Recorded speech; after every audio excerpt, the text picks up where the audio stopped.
Hi, I'm Michelle McCaskill, and welcome to this edition of the AMC News Dispatch. After 8 years, America's armed forces have started the process of reducing their presence in Iraq.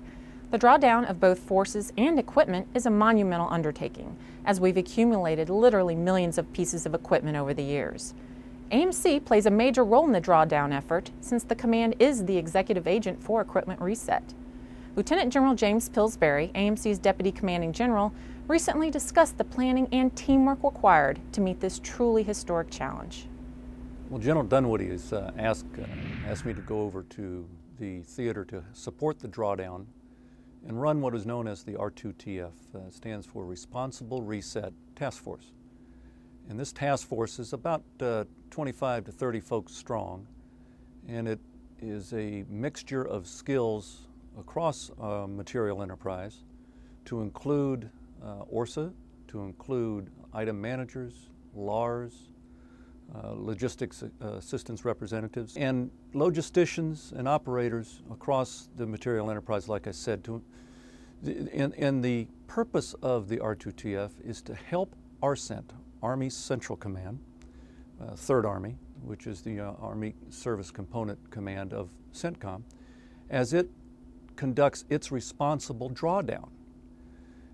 The concept is all that equipment, and we'll get to numbers here a little bit later, but all the equipment that is not needed by ARCENT for its mission in Southwest Asia, that is above their requirements, we will take care of and send it back to the states, ultimately to a source of repair, so that we can effectively and efficiently reset the Army, which is the goal of the Chief of Staff, to help us bring the Army into balance by 2011.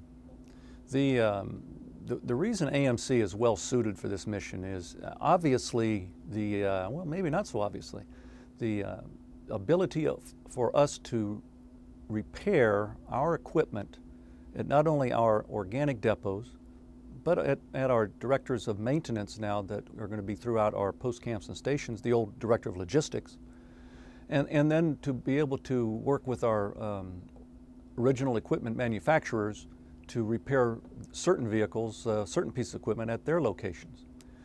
We will be doing this not only just with our life cycle management commands, that being Aviation Missile Command, Communications Electronic Command, Tank Armament and Automotive Command, and our Joint Munitions Command, but we're going to be doing this with our PEO brothers, our PM brothers, and working with our Department of the Army staff, working the priorities that the department provides for us so that we can get that equipment in and out of repair and back to the hands of soldiers who are going to be needing it for training.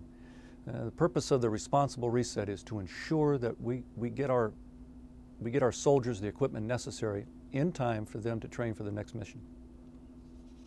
The Army's been at war for going on 9 years now, and soldiers and units have been deploying to Iraq since 2004.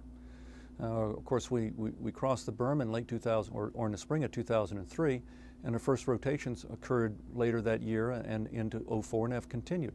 So we've been putting units in there, and we've been withdrawing units on a very regular cycle, month after month after month.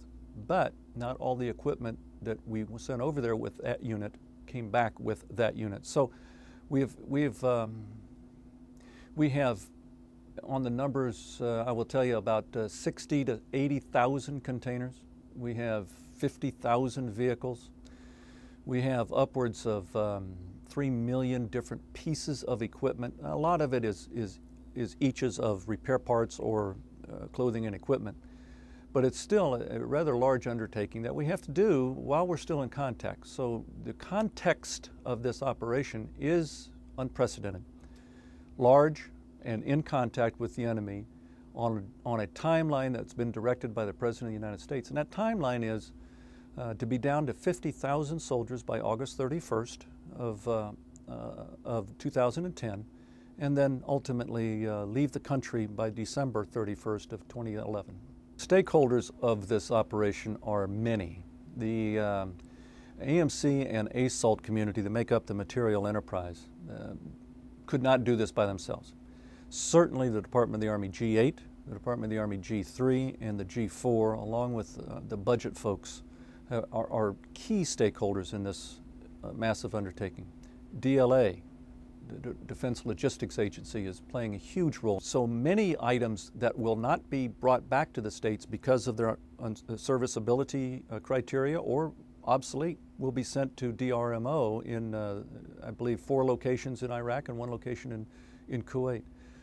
We also are reaching out to the Government Audit Agency along with the Army Audit Agency to ensure that they know what we're doing and that they're in lockstep with us, and they are attending our weekly updates.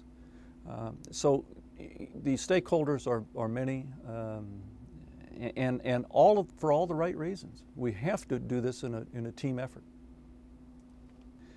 And this plan has been tested.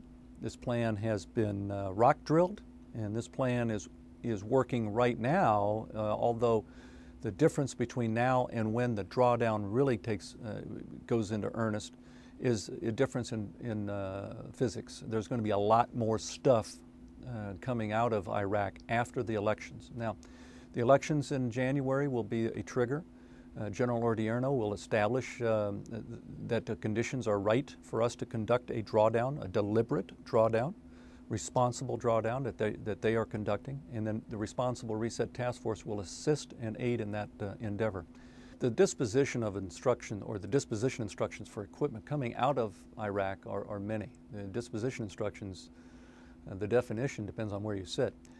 The Corps, MNCI, can take a piece of equipment and say, hey, I need it in another unit here in the Corps, and that's a set of disposition instructions. And then the 402nd AFSB will conduct that move from FOB to FOB, forward operating base to forward operating base.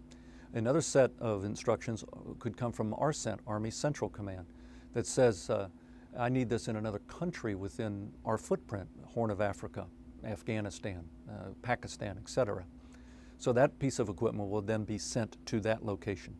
And then ultimately a third disposition is it's not needed in the footprint of ARCENT, so we'll come back to the Army.